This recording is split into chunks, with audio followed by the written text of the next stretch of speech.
Il est 19h sur CNews. Merci d'être avec nous pour Face à Philippe de Villiers. Cher Philippe, bonsoir. Bonsoir Elliot.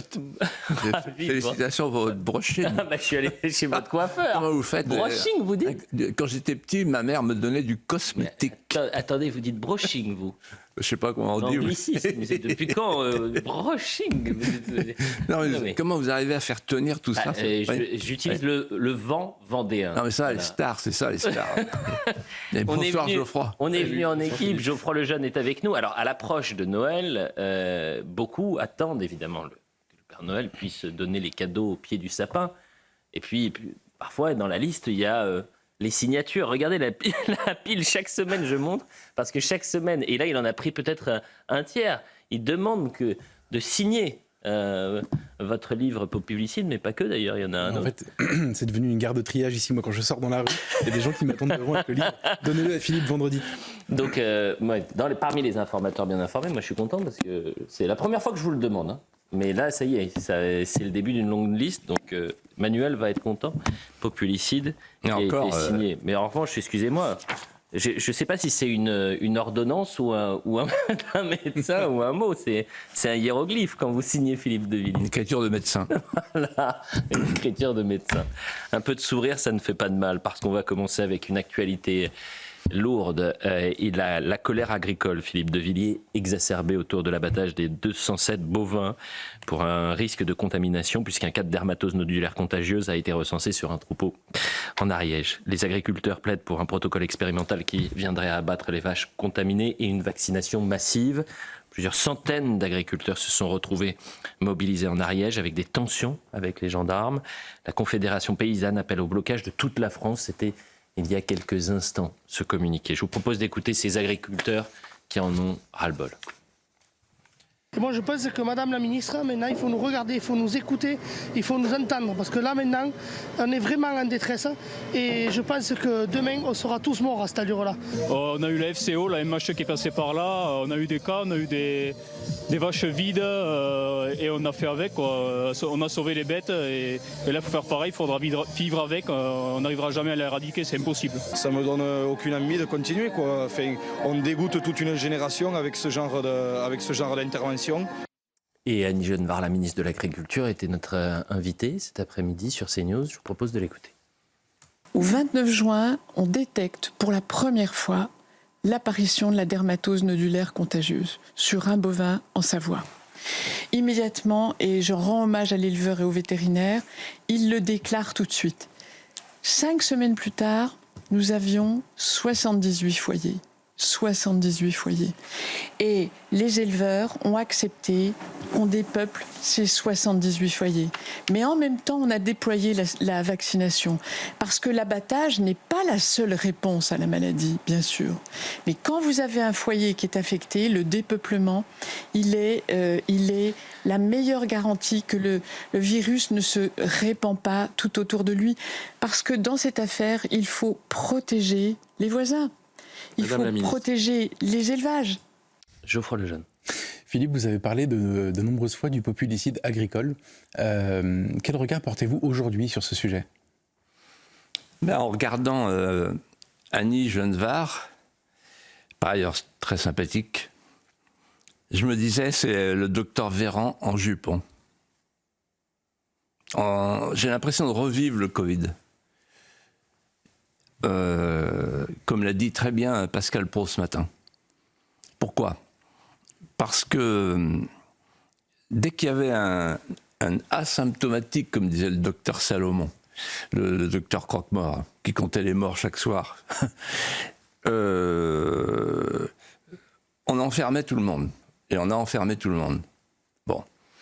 Au nom du principe de précaution. Alors là, je voudrais dire ceci, d'entrée. J'ai vu les images hier soir de l'Ariège et j'ai été choqué, bouleversé par ces images. Pourquoi ? Parce qu'il y a une différence de traitement entre, comme l'a dit Éric Ciotti d'ailleurs tout à l'heure dans un tweet, regardez comment ils font attention avec la DZ Mafia. Ils n'envoient pas la police comme ça, n'importe comment, hein, n'importe où. C'est trop dangereux.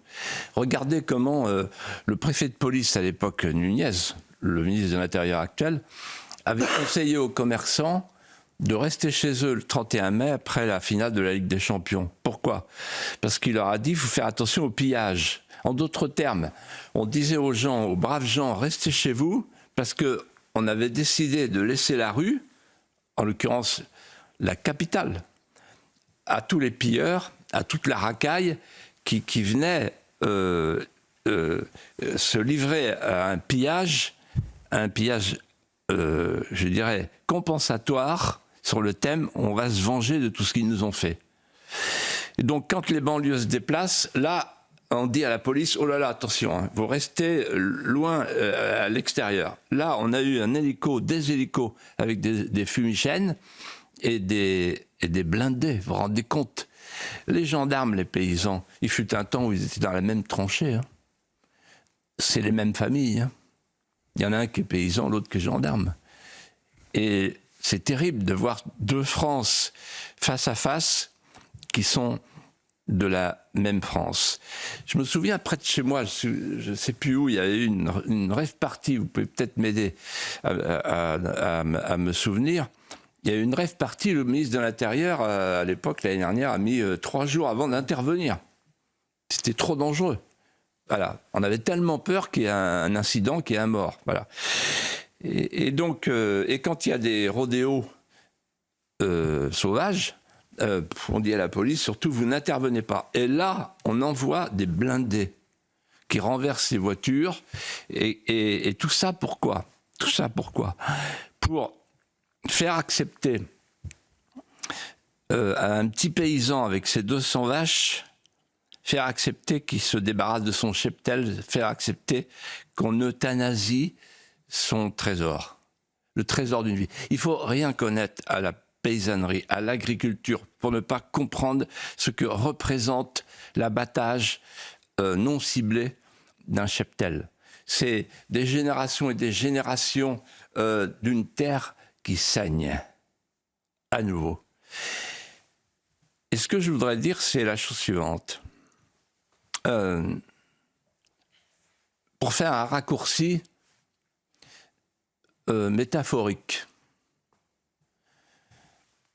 Alors, on abat et on brûle la viande française parce qu'elle est suspectée d'être contaminée. Et pendant ce temps-là, on s'apprête à faire rentrer en remplacement, là encore le grand remplacement, la viande argentine dans le cadre du Mercosur, qui, elle, est infectée à coup sûr. Et on le sait. Il n'y aura pas de clause miroir, il n'y aura pas de clause de sauvegarde, il n'y aura pas de contrôle, on le sait. Donc en fait, c'est un assassinat, quoi. Quand je dis la terre saigne, elle saigne de colère, elle saigne d'indignation, elle saigne de désespérance. Ce sont des larmes de sang qui coulent sur la terre aujourd'hui. Et puis, comme diraient les juges d'instruction, il y a un faisceau d'indices, moi qui m'intrigue. Premier indice, je ne sais pas si vous vous souvenez, je ne sais pas si on l'avait évoqué ici, je crois.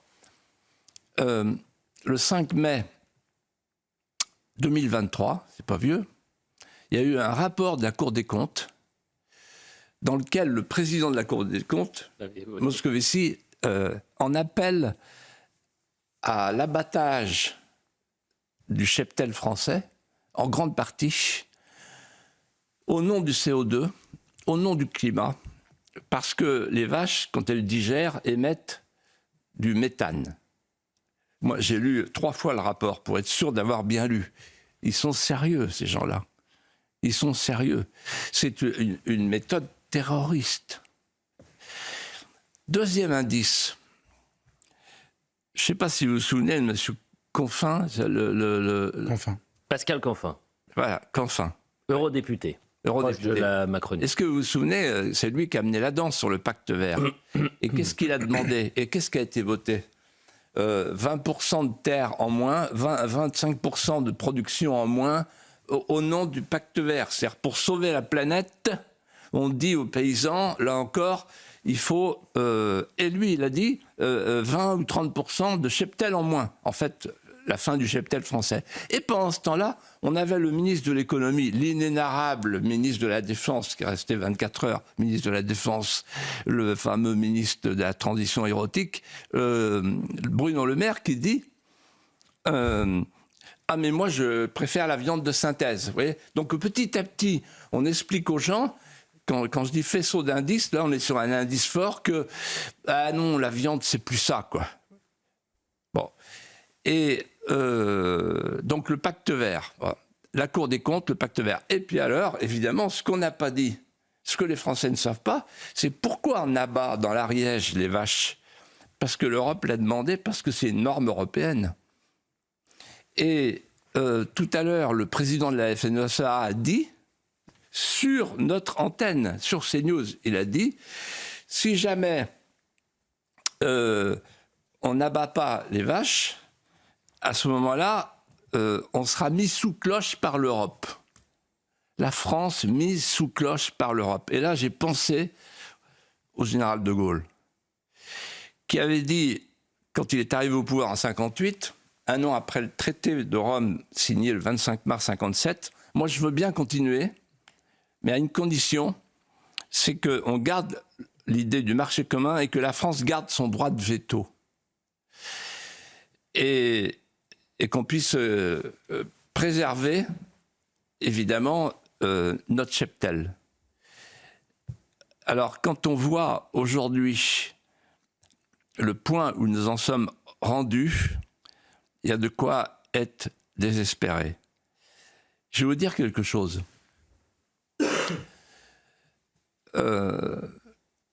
Sur la situation de l'agriculture française. Depuis 40 ans, j'entends les ministres successifs et les syndicalistes du syndicat majoritaire dire la même chose. Il faut vous adapter. Sous-entendu, ça veut dire qu'il faut crever. Bon. Alors on dit il faut vous adapter, on va s'adapter, on s'adapte, allez, on se modernise, on s'adapte. Voilà.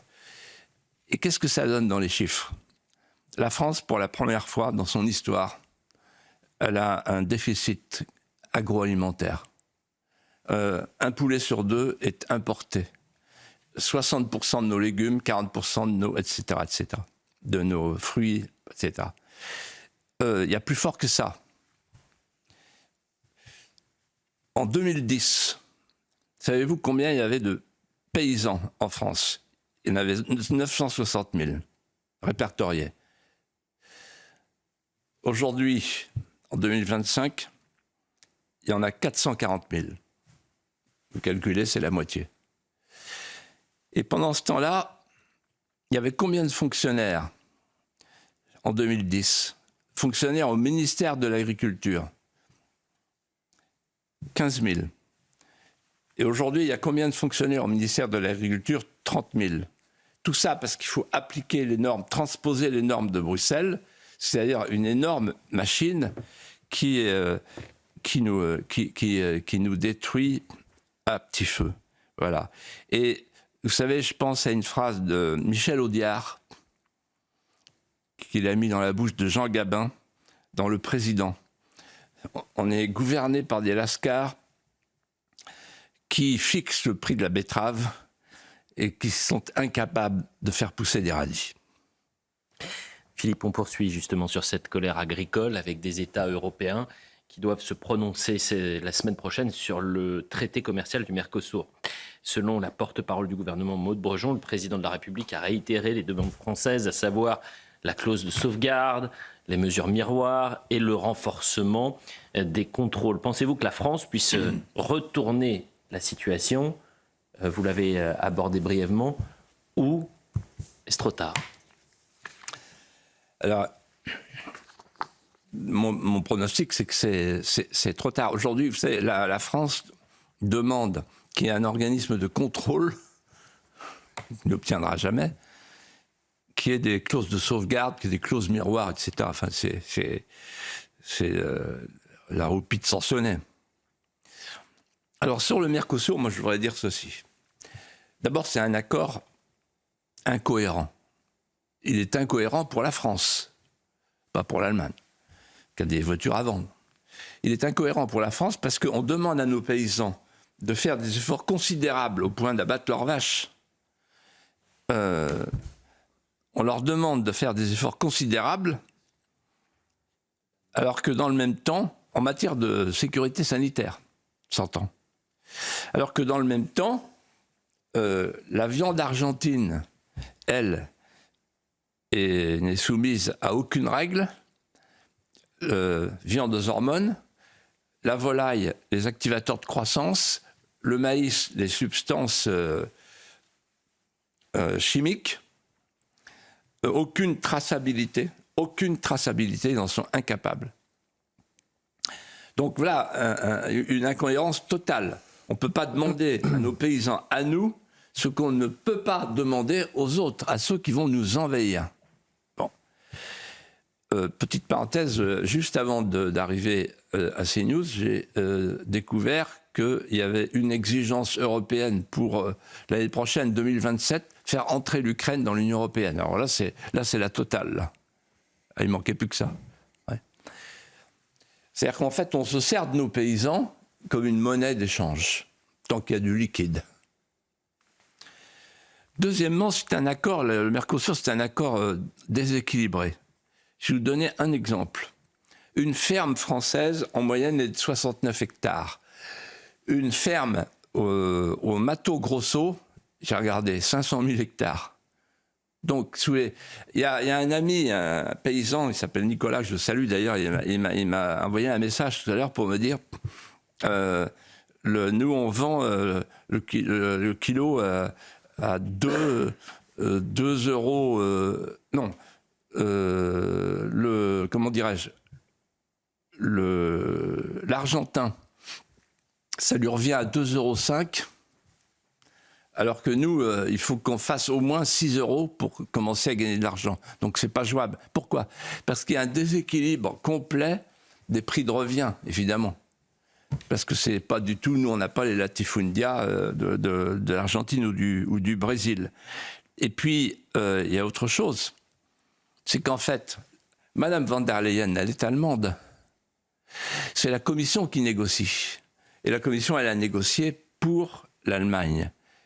Et l'Allemagne, elle a la chimie, elle a l'industrie automobile, etc. Et donc, pour l'Allemagne, peut-être que le Mercosur, c'est rentable. Mais certainement pas pour la France. Là, on est devant un cas de figure extraordinaire qui nous invite à réfléchir. Je ne sais pas si vous vous souvenez pas, vous étiez trop jeune. La chaise vide. Un jour, le général de Gaulle dit à son ministre de l'Agriculture: vous ne siégez plus à Bruxelles. Pourquoi ? Parce qu'il y avait une mesure agricole qui était prise contre nous, je ne sais plus laquelle. Et donc, à l'époque, il y avait le droit de veto, qui était encore dans le traité de Rome. Le droit de veto, c'est-à-dire qu'un pays qui considérait qu'il y avait un intérêt vital, en l'occurrence l'agriculture, il pouvait lever la main et dire non, je ne vote pas. Et à ce moment-là, c'était l'unanimité. S'il y avait le droit de veto de la France, et tout a été bloqué, et la France a repris sa place, et après il y a eu ce qu'on a appelé le compromis du Luxembourg, c'est-à-dire le droit de veto. Or aujourd'hui, il n'y a plus le droit de veto. Il n'y a plus le droit de veto. Voilà, nous sommes dans un super État fédéral où la France ne peut que supplier ses partenaires, aller les voir, faire la salle pour leur dire de grâce, non possumus, aidez-nous. Voilà. On en est là aujourd'hui. Et donc, en fait, le Mercosur sera adopté. Bientôt, c'est l'Inde. Et donc, ça veut dire qu'il y a un nouveau modèle. Tout à l'heure, le président de la FNSEA a posé une question juste. Il a dit, nous, on veut savoir quelle est la vision française de l'agriculture. Ça, c'est une vraie question, la question politique. Quelle vision avez-vous de l'agriculture française ? Est-ce qu'on a la vision d'un pays souverain? Alors, dans ce cas-là, il faut protéger nos agriculteurs avec des droits de douane et imposer un label viande française, par exemple. Bon, ben pour ça, il faut quitter l'Europe. Voilà. Et l'Europe, là, donnait de l'argent aux agriculteurs, mais de moins en moins. Aujourd'hui, la contribution nette de la France, les Français ne le savent pas, elle est de entre 10 et 15 milliards d'euros net entre ce qu'on donne et ce qu'on reçoit. Donc, il est temps de partir. Je sais qu'en disant cela, j'étonne dans beaucoup de chaumières, mais une fois de plus, je suis un peu en avance. Vous qui défendez la souveraineté française, Philippe de Villiers, son industrie, son pouvoir de créer, d'innover, vous souhaitez aussi parler de la liquidation judiciaire d'un groupe centenaire d'électroménagers, le groupe Brandt, et qui laisse quelques 700 salariés sur la paille à la veille de Noël. Je vous propose d'écouter là aussi des salariés, des responsables syndicaux dévastés par cette annonce. Après, on avait 50% de chance d'y arriver, de pouvoir monter cette scope. Et on se retrouve donc ce matin très déçus du résultat. Ça aurait pu sauver un certain nombre de salariés et on va se retrouver donc tous à franc travail, malheureusement. Ouais, le Made in France s'en va, c'est dommage parce que y avait que nous qui savions faire des tables, des fours avec la marque française et là maintenant on va aller en Chine. On laisse marcher les Chinois, tout ce qui est l'étranger. J'en veux pas aux étrangers, hein, mais on a un savoir-faire, c'est terminé. Notre service était complètement supprimé, donc c'est une surprise sans être une surprise. Mais là, le coup de la liquidation judiciaire, là franchement, ça met une claque à tout le monde, quoi. À tout le monde. Au moins, on est tous sur le carreau cette fois. Voilà. Donc là, on se débarrasse de tout. Brandt, voilà, on va faire une croix dessus maintenant. Geoffroy Lejeune. Philippe, certains ont parlé de choc à propos de cette liquidation judiciaire, mais n'était-ce pas prévisible ? Alors, je vais vous répondre. D'abord, c'est une entreprise que je connais bien. Je la connais 2 fois, parce qu'à 2 reprises dans ma vie, j'ai croisé cette entreprise. Donc je la connais de l'intérieur. La première fois, c'est en Vendée, puisque c'est l'entreprise qui a repris S20, les machines à laver, les machines à linge, etc. Entreprise rutilante, novatrice. Et ensuite, j'ai retrouvé l'entreprise Brandt aux portes de Vendôme, à Saint-Ouen, quand j'étais jeune sous-préfet. Et en fait, je me souviens, quand je parlais avec le président de la République de l'époque, Valéry Giscard d'Estaing, qui était mon administré, puisqu'il habitait à Auton, dans mon arrondissement, dont j'étais le sous-préfet, il me disait, vous avez de la chance, monsieur le sous-préfet, vous avez des entreprises magnifiques comme Brandt, etc. Brandt, c'était incroyable, c'était une micro-ondes. Voilà. Bon. Et moi, j'arrive pas à m'y faire, là. Depuis 2 jours, je me dis, mais quelle figure archétypale du désastre français. Vous vous souvenez de Macron qui parlait de la réindustrialisation. Aujourd'hui, on va passer sous la barre des 10% d'industrie française dans le PIB, contre 20% en Italie et 20% en Allemagne. Donc la messe est dite.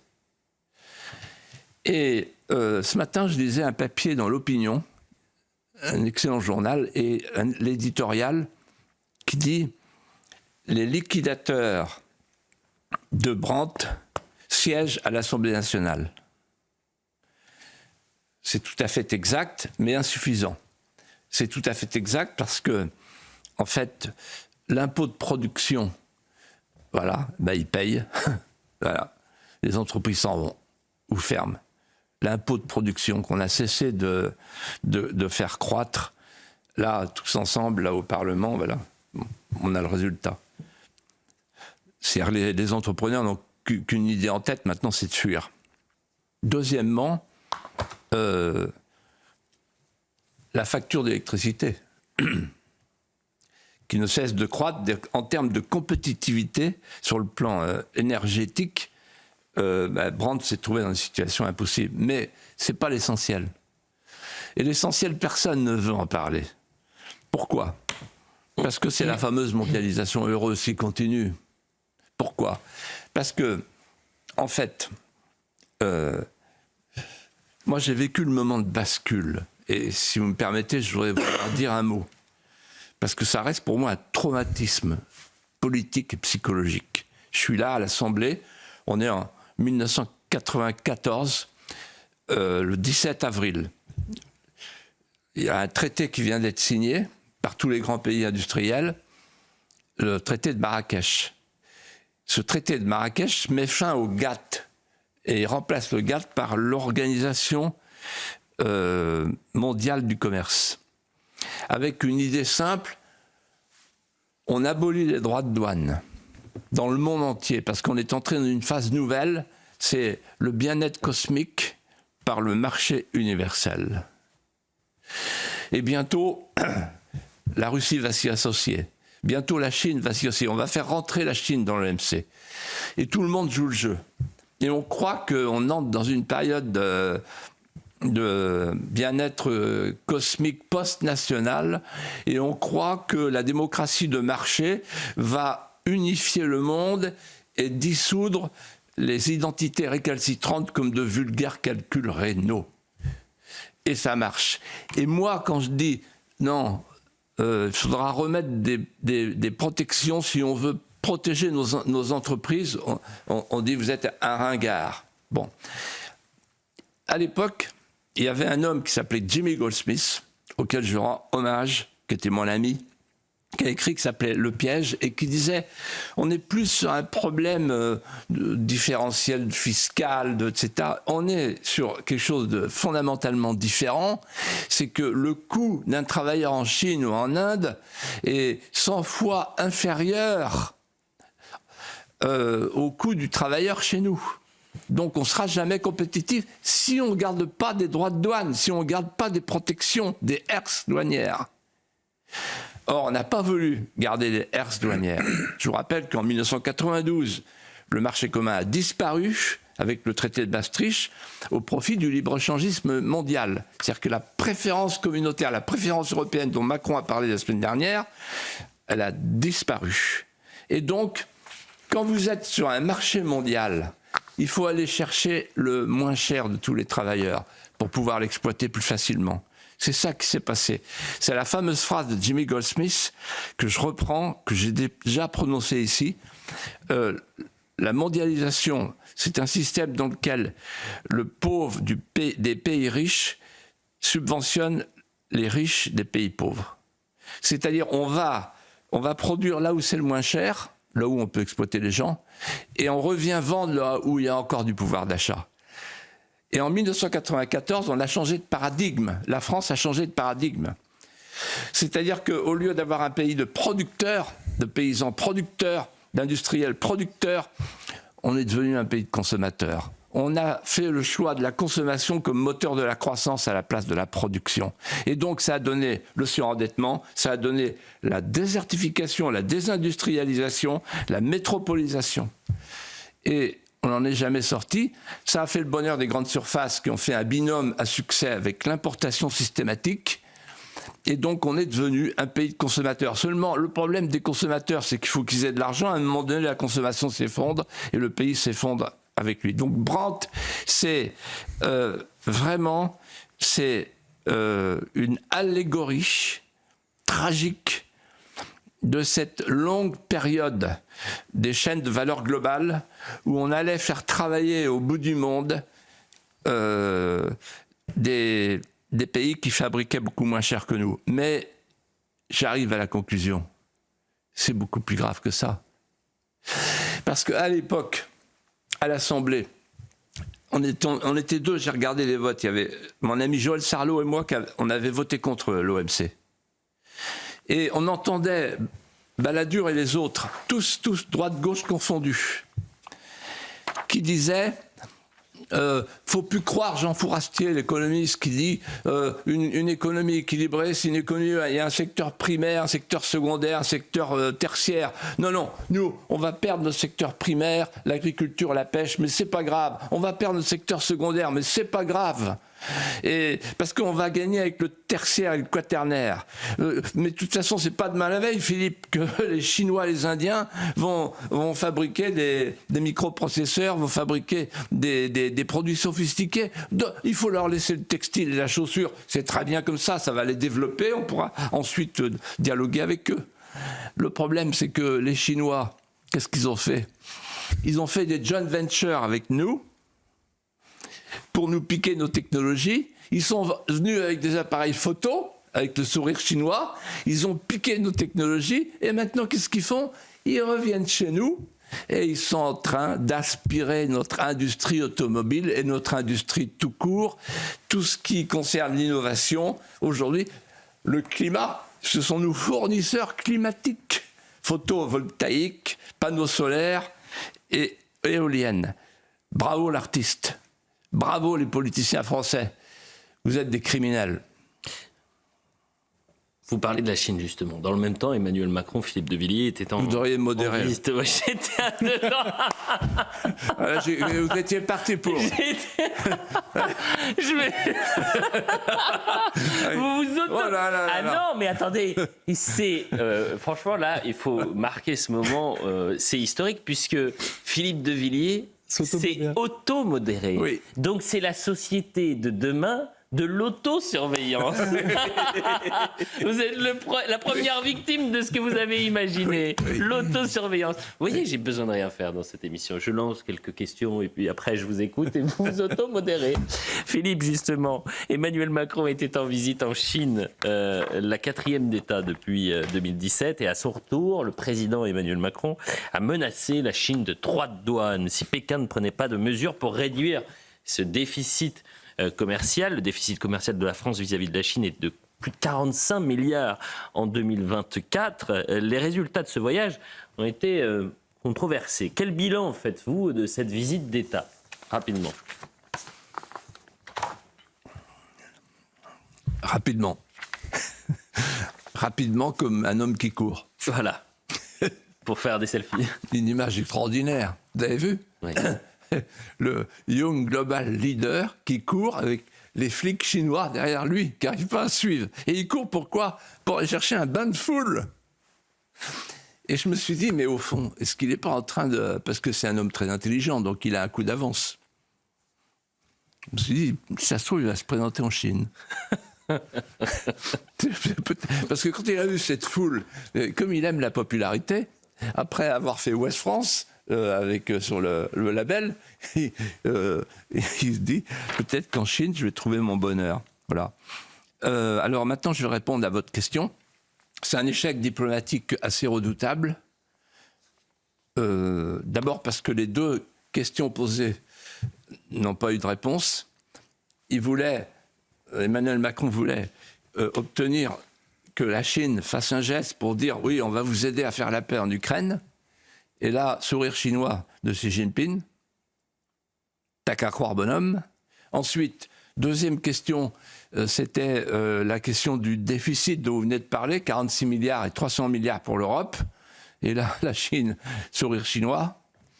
Ensuite, il devait y avoir un grand contrat avec 500 avions Airbus, chou blanc, chou jaune. Ensuite, rien quoi. Ah si, promesse d'étudier l'histoire des technologies nouvelles, c'est-à-dire que Macron a dit, est-ce que vous pourriez venir avec vos technologies chinoises dans des entreprises françaises? C'est les joint ventures à l'envers. Grand retournement de situation. Et là, en fait, en voyant ce voyage, j'ai pensé à un moment de ma vie que je voudrais évoquer, même si vous m'avez demandé d'être très rapide. Donc très rapidement, c'est le moment suivant. J'étais à Sciences Po, mon grand oral de fin de Sciences Po, le diplôme. En face de moi, j'ai M. Denoy de Saint-Marc, le secrétaire général de l'Élysée, donc je suis très impressionné. Et la question que je tire sur un papier, c'est quand la Chine s'éveillera-t-elle? Et en fait, c'est à partir du livre qui est sorti, un best-seller d'Alain Perfit, Quand la Chine s'éveillera. Plus tard, Alain Perfit me dira, j'ai en fait piqué la phrase à Napoléon, c'était « Laissez dormir la Chine, quand elle s'éveillera, le monde tremblera ». Et là, en fait, j'ai évoqué un moment incroyable pour la France et pour le monde entier, c'est quand De Gaulle décide de renouer avec la Chine et de revenir sur la rupture des relations diplomatiques. Et 1964. Et à ce moment-là, quelle est la différence avec aujourd'hui? On est dans une inversion du rapport de force, c'est hallucinant. En 1964, la France est une grande puissance mondiale. Tous les pays non alignés se tournent vers elle pour ne pas dépendre des États-Unis ou de l'Union soviétique. depuis le traité de Bandung en 1955. Et pendant ce temps-là, la Chine est une petite puissance régionale asiatique qui est en proie, qui est encerclée par des rondes suspicieuses. Voilà. Aujourd'hui, la France est devenue le ventre mou d'une Europe, ventre mou du monde. Et la Chine, elle, est devenue co-leader avec la Russie des BRICS, c'est-à-dire du Sud global. Voilà. Alors, vous avez évoqué, je crois, dans votre question, les droits de douane. Donc Macron dit, oui, il faut peut-être réfléchir à des droits de douane. Mais il oublie une chose dont les Français se souviennent, c'est que le 5 mai 2024, on l'avait évoqué ici, il y a une réunion à l'Élysée. Il y a le président de la Chine qui est là, Xi Jinping. Ils sont 3, en fait, pour discuter commerce. Et quelle est la troisième personne? C'est Madame von der Leyen. Parce que la France sait qu'elle ne peut rien faire pour son équilibre commercial sans la présence de von der Leyen, vu qu'on a transféré, depuis 1992, de la compétence commerciale à l'Europe. Donc, il ment, M. Macron, quand il nous parle des droits de douane. Il sait qu'il est impuissant. Il faut simplement supplier Mme von der Leyen et la Commission de Bruxelles de revoir la question des droits de douane. Mais il ne peut pas dire aux Français, attendez, on va voir, vous allez voir ce que vous allez voir, les Chinois, ils vont voir... Non, c'est pas sérieux. C'est pas sérieux. Ah, alors, quand même, il y a... parfois, je m'emporte. Et rarement. Après, c'est si rare, c'est si rare. Après, je regrette dans l'ascenseur. Oui. Ça ne dure pas longtemps. Ah oui. Attendez. Et là, je ne voudrais pas terminer sur une note trop négative. Parce qu'il y a quand même un succès. Les pandas. C'est quand même... Il y a quand même... j'ai dit qu'il n'avait rien obtenu. Si, 2 pandas. Un mâle et une femelle. Bon, et c'est important pour le couple présidentiel qui est très attaché aux pandas et à mes amis du zoo de Beauval. Et simplement, ce que je constate, c'est que le couple présidentiel est très attentif, ça j'en ai été le témoin, de la reproduction des pandas, beaucoup plus attentif à la reproduction des pandas qu'à la natalité française, beaucoup plus attentif aux pandas qu'aux Gaulois réfractaires. Philippe de Villiers, tout autre sujet. Philippe, saviez-vous qu'il existe un lien entre les nazis et nos chers marchés de Noël? Alors là, vous dites, qu'est-ce qui lui prend? Il a de la fièvre, Eliette Deval. C'est pas moi qui le dis. Et c'est une vidéo publiée sur le réseau social de France Info. Le média public a d'ailleurs concédé mercredi que le titre était un raccourci et donc ils ont choisi de retirer cette pastille. Regardez, nous avons publié une vidéo sur les marchés de Noël, le titre était un raccourci, nous choisissons de le retirer. Geoffroy Lejeune. Non, Philippe, la question est très simple. Est-ce que vous pensez que cette histoire, ce faux pas, est anecdotique ou pas? Alors déjà, là, vous n'avez pas parce que moi j'ai eu, voilà l'histoire, un ami m'a envoyé la vidéo. Elle a été supprimée. Alors, elle a été supprimée, mais moi, je l'ai encore. Bon. Et je vais tout vous dire, j'ai vu Christine Kelly qui commence son émission à 19h pile et qui dit, oh là là, incroyable, France Info vient de déclarer que les marchés de Noël ont été inventés par les nazis. Ça a duré 8 minutes, et 8 minutes après, donc je suis persuadé, absolument convaincu que c'est à cause de ça, ils se sont dit, oh là là, il y a le feu.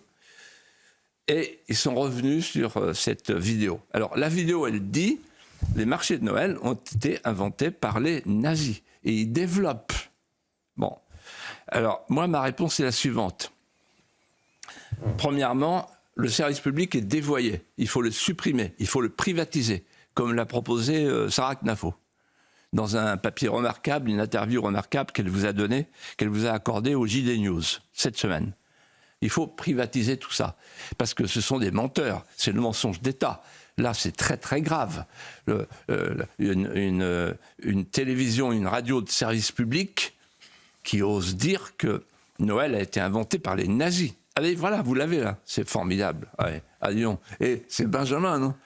Ah non, ce soir c'est Julien Duroux. Ah, très bien. Mais qui est tout aussi professionnel. Excellent. Bon, voilà. Et alors, D'abord, donc France Info. Bon, France Info, c'est un nid de mensonges. Deuxièmement, et d'amateurisme.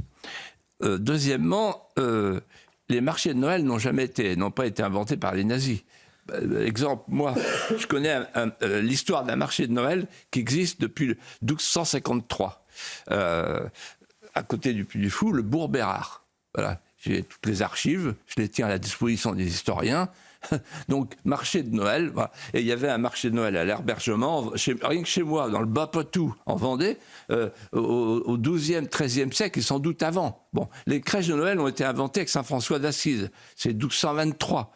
Bon, donc, il faut qu'ils arrêtent avec le nazisme. Ils sont obsédés par le nazisme. Mais je vais aller plus loin. Et je regrette que personne ne l'ait dit. Peut-être que la conférence des évêques de France est en vacances en ce moment.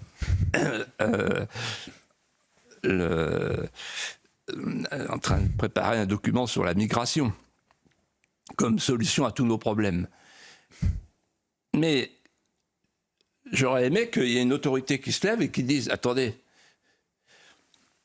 il y a un pape qui s'appelle Pie XI, le 3 mars 1937, qui a écrit et publié une encyclique en allemand, s'il vous plaît, pour qu'elle arrive directement chez les Allemands et qui a été diffusée dans toutes les églises d'Allemagne en 1937 aux grandes dames d'Hitler et de Himmler.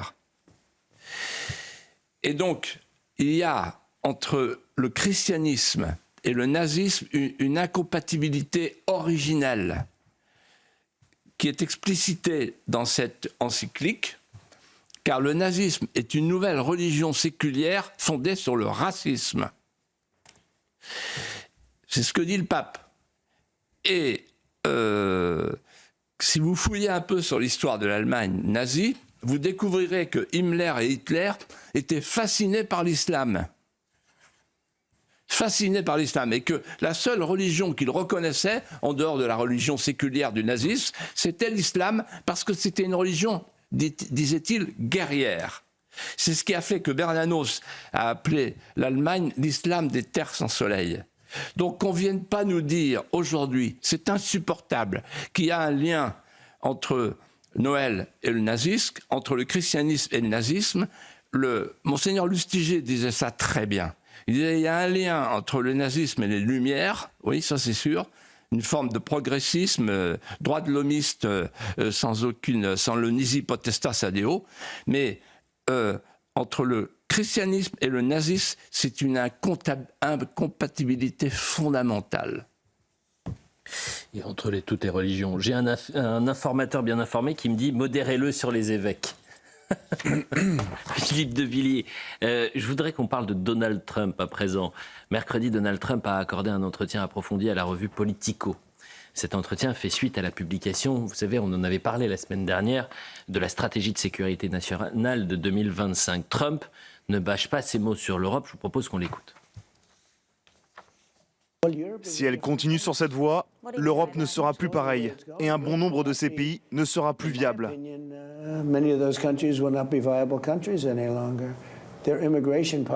Leur politique migratoire est un désastre. Ce qu'ils font en matière d'immigration est un désastre. Nous aurions pu connaître le même désastre ici, mais j'ai réussi à tout stopper. Si vous regardez Paris, c'est un endroit bien différent. J'adore Paris. Mais ce n'est plus le Paris que j'ai connu. La plupart des nations européennes se délabrent. Elles se délabrent. Je pense qu'ils sont faibles. Et je pense qu'ils veulent tellement être politiquement corrects qu'ils ne savent pas quoi faire. Ils veulent tellement être politiquement corrects que ça les affaiblit.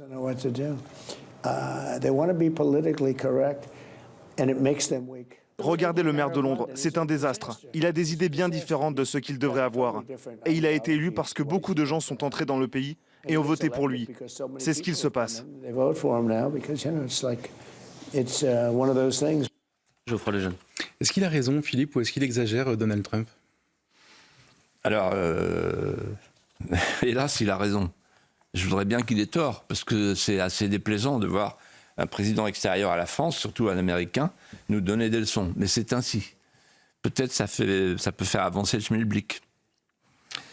en fait, il faut regarder le document attentivement, le document de sécurité nationale, comme l'a fait quelqu'un comme Pierre Lelouch, qui est brillantissime comme d'habitude sur le sujet.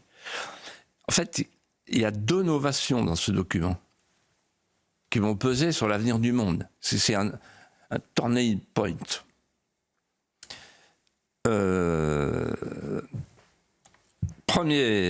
Premier tournant. Ah, vous vous marrez parce que vous dites qu'il est polyglotte. Voilà. Je n'avais jamais oublié, mais parce que vous parlez toutes les langues, bien évidemment. Oui. Anglais, LV1, comme on dit. Il y a des fois, je cherche mes mots en français. Ah ouais.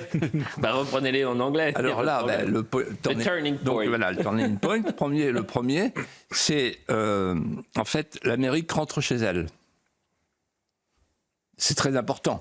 Et il appelle ça lui-même le corollaire de la doctrine Monroe. La doctrine Monroe, elle est née le 2 mars 1823, avec le président Monroe qui a dit « Vous les Européens, restez chez vous, ne venez pas chez nous et on n'ira pas chez vous ». Et en fait, Trump reprend la doctrine Monroe et il explique qu'on va s'occuper de notre hémisphère. Il pense. Alors, et il y a une formule d'un professeur Serge Bach qui dit en fait, c'est le Venezuela avant le Nigeria, comme nous on disait du temps de Raymond Cartier dans Paris Match, la Corrèze plutôt que le Zambèze. Voilà. Donc en fait, il veut se retirer, il veut faire la paix en Ukraine, ensuite il veut se retirer. Pourquoi ? Parce qu'il est pris dans le piège de Thucydide avec la Chine. Et c'est ça vraiment qui l'intéresse. On comprend l'Amérique, elle se tourne maintenant vers la Chine. Deuxièmement, l'Alliance Atlantique est morte. Elle ne le sait pas encore, mais elle est morte.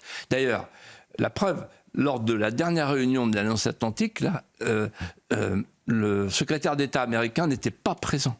C'est inouï dans l'histoire de l'OTAN. Voilà. Alors, elle est morte pourquoi ? Il l'a expliqué, très bien, Trump. Il dit parce qu'il y a un effacement de l'Europe et qui va finalement nous poser un problème. Pourquoi ? Donc, effacement économique, l'Europe pesait 25% du PIB mondial, maintenant elle n'en pèse plus que 14%, et c'est pas fini, c'est que le début de la fin. Ensuite, effacement civilisationnel, avec la fin des souverainetés, qui fait que les libertés fondamentales ne sont plus garanties, liberté d'opinion, liberté de conscience, liberté de pensée, et elles sont maintenant devenues incompatibles avec le premier amendement, notamment la liberté de parole, et donc les 2 régimes ne sont plus les mêmes, ce ne sont plus des démocraties libérales, ce sont des démocraties autoritaires qui versent dans l'autoritarisme, pas nous, premier amendement. Et deuxièmement et surtout, écoutez bien ce que je vais vous dire, c'est fondamental, c'est que c'est l'effacement civilisationnel. Qu'est-ce que ça veut dire ? Ça veut dire la fin de l'identité de l'Europe.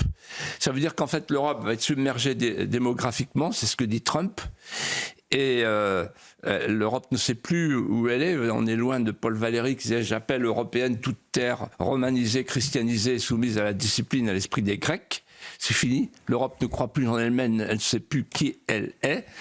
Mais surtout, une fois qu'elle va être submergée démographiquement par l'Afrique et par l'islam, à ce moment-là, il y a des pays membres, je cite le document, il y a des pays membres qui vont être en majorité non européens et donc qui ne se retrouveront plus dans la charte atlantique et avec le projet stratégique transatlantique auquel réfléchit l'Amérique. Et comme la charte atlantique et comme l'OTAN et comme l'Europe est la vassale de l'Amérique, alors l'Amérique préfère ne plus avoir de vassal. Elle aura toujours des consommables, toujours des champs qui achèteront ses armes, de toute façon, les pays européens autres que la France. Et quand j'ai entendu là, Mark Rutte hier, je me suis dit, je vois bien ce qu'ils sont en train de faire. En fait, ils sont en train de se dire, bon, l'Amérique va s'en aller. Nous, il faut qu'on fasse l'Europe fédérale, un État avec une défense commune, avec un marché unique de la défense. C'est ça leur idée, c'est faire un marché unique de la défense sans la France, en tout cas la France, en faisant en sorte que la France se plie à ce marché unique de la défense, pour fédéraliser l'Europe. Et ils ont besoin de la guerre pour fédéraliser l'Europe. C'est la stratégie bismarckienne. C'est ça qu'on a sous les yeux sans le voir. Philippe de Villiers, vous avez, dans Mémoricide, votre précédent ouvrage, une boussole, tout est perdu, tout est sauf. Et on a commencé cette émission par la crise agricole avec non pas une simple sensation, non pas un sentiment, mais des faits, de voir une agriculture française, une paysannerie au plus bas, les genoux à terre. Et vous souhaitiez adresser un message aux paysans de France. Quel est votre message, Philippe? Mon message, il est simple, il tient en un mot. Ne lâchez pas la terre. Parce que vous êtes la France. Vous êtes les derniers Français. Et vous êtes les premiers Français. Sans vous, la France n'est plus la France. Pas de pays sans paysans. Vous êtes les premiers enracinés. C'est vous qui nous montrez tous les jours où est la source d'eau vive. En fait, j'ai souvent pensé, en paraphrasant Peggy, qui dit « les crises de l'enseignement ne sont pas des crises de l'enseignement, ce sont des crises de vie ». On peut transposer. Les crises agricoles ne sont pas des crises agricoles, ce sont des crises de vie. Ce sont des crises de civilisation. Pourquoi ? Parce que c'est la population agricole qui est la quintessence du peuple historique. C'est la population agricole qui constitue le premier maillon de notre histoire. Vous savez, j'ai souvent évoqué ici la fameuse enluminure du XVe siècle, le jardin de paradis. Dans le jardin de paradis, on voit l'arbre sec qui refleurit. C'est le peuple français. C'est l'image de l'arbre, en fait. C'est l'image de la terre. C'est l'image du verger. C'est l'image du paysan. Et donc, ce sont les premiers jardiniers du jardin de paradis. Et donc, il ne faut pas qu'ils lâchent. Il faut qu'ils attendent le moment où les Français vont se tourner vers eux pour leur dire « on a besoin de vous ». C'est terrible ce que nous avons fait. Comme un enfant déchire une rose, nous avons déchiré les tissus vivants. Nous avons oublié qu'il y a une continuité vitale entre la nature et l'homme, le paysan, qui ressent en lui-même des frémissements invisibles, inaccessibles, qu'il est le seul à percevoir. Cette continuité, c'est l'unité du vivant. C'est l'unité vitale. C'est l'unité du vivant qui fait un pays comme la France. Nous avons oublié, nous n'avons pas compris que tous les peuples qui ont disparu sont morts parce qu'ils se sont vidés d'eux-mêmes. Ils ont cessé de croire à l'être intérieur. Ils ont succombé à la dénutrition de l'être intérieur. Et il y a un pacte multiséculaire entre le paysan et la terre de France. Il ne faut pas briser le pacte nuptial entre la France et la terre. Il nous reste quelques minutes, Philippe de Villiers, pour poursuivre le message que vous adressez aux paysans français, vous qui êtes un homme au plus près de votre terre vendéenne. Vous avez un souvenir d'enfance, peut-être, avec un paysan vendéen? J'en ai plein. Je vous en ai demandé un. Mais par rapport à Noël, je repensais ce matin à quelque chose qui m'avait bouleversé. Je me souviens d'un paysan, je ne dirais pas lequel, mais un voisin, qui avait été acheter des oranges au marché pour mettre dans les 4 sabots de ses 4 enfants. Il n'avait que des oranges, parce qu'il était pauvre. Et puis je l'entendais darioler au loin en appelant ses bœufs du nom de ses blessures de guerre. Blessures de guerre de 14. Et puis un jour, je l'ai vu pleurer, c'était le jour de Noël. Enfin, il avait la larme à l'œil, il était épuisé. Et je lui dis, pourquoi tu pleures? Il me dit, parce que j'ai pas pu aller à la messe de minuit. Et pourquoi? Parce que j'ai eu un vélage d'une mes vaches. Et je pense à lui en cet instant où les paysans de France se demandent s'ils vont garder leur cheptel. Un paysan qui pleure parce qu'il ne peut pas assister à la messe de Noël, parce qu'il n'y a pas de vétérinaire à l'époque. Et il fait le vélage de sa vache. Et sa vache, pour lui, c'est un trésor. Eh bien, un grand merci Philippe de Villiers pour cette émotion et cette émission, bien sûr, non sans émotion. On va poursuivre le débat autour de cette crise agricole, cette colère paysanne dans un instant dans l'heure des pros. On se retrouve bien évidemment la semaine prochaine. Ça sera la dernière émission avant de Noël? Oui. On vient avec, vous venez avec des cadeaux ou pas? Mais vous n'avez pas la barbe, donc c'est pas vous. Vous n'arrivez pas en avance. Surtout, je viens avec quelque chose maintenant de traditionnel. Ah, ça j'aime. Je pense savoir. L'apologue. Ah oui. Ah non, je pensais pas que c'était ça. Il est attendu cet apologue de Bah Noël. bien sûr, l'apologue de Noël. Ah bah il y en a un qui va être content. Il a du mal à vendre des livres, mais il vous écoute attentivement. Vous pourriez lui donner quelques conseils pour vendre un tout petit peu plus de livres. Ça lui plaît chaque année, il adore. Il est comme ça dans les starting blocks, en train de regarder votre apologue de Noël, mais bien sûr. Ah oui, attendez, je voulais. Mais je pensais que vous alliez arriver avec. Vous savez, parfois vous venez avec une tradition vendéenne. Non, mais ça c'est pour. Ah, voilà. On verra. Pour nous. Attendez, je voulais dire une chose. Il y a des gens qui nous regardent qui disent on aimerait le voir en relief. Il y a quelqu'un qui m'a écrit ça. Il dit j'aimerais vous voir en relief. Oui. Mais qu'est-ce qui se passe? Je sais Oui, merci, j'ai compris. Et donc je dis à cette personne qui est versaillaise, je dis venez, je serai à Versailles lundi soir avec les éveilleurs. Ah oui. Avec les éveilleurs. Ah oui. Et donc à 20h30 au Palais des Congrès de Versailles. Voilà. Ah, vous êtes extraordinaire, Philippe de Villiers. C'est vous ou c'est un hologramme du coup? Ça sera vous ou ce sera... Ah non, moi je ne suis pas comme Mélenchon. Merci Philippe de Villiers, merci beaucoup. C'était très agréable de vous avoir ce vendredi soir. Merci Geoffroy Lejeune. Merci. On se retrouve dans un instant. Vous avez parlé d'un certain Pierre Lelouch. Il sera notre invité dans quelques minutes. Magnifique. Pour l'heure des pros. À tout de suite.